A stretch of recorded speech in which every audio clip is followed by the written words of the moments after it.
সমুদ্রতলে কবরস্থান। সমুদ্রের তলদেশের গায়ে কাটা দেওয়া দৃশ্য দেখে চমকে উঠবেন যে কেউ। চাক দ্বীপপুঞ্জের কাছে পানির নিচে সারি সারি কঙ্কাল ও জাহাজ রয়েছে। ডুবে যাওয়া জাহাজের সেই ছবি দেখে অনেকেই বলছেন পানির নিচে থাকা সবচেয়ে বড় কবরস্থান। সমুদ্রতলের গহীন অন্ধকার, সাদা বালি, তাতে ছড়িয়ে ছিটিয়ে আছে মানব কঙ্কাল, জাহাজ, বিমানের ধ্বংসাবশেষ।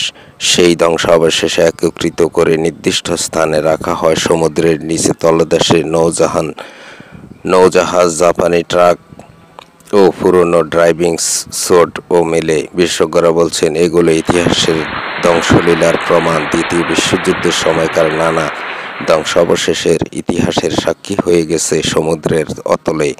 এর মধ্যে কিছু ধ্বংসাবশেষ অপারেশন হেইলস্টোনের সময় ডুবে যাওয়া জাহাজ ও বিমানের।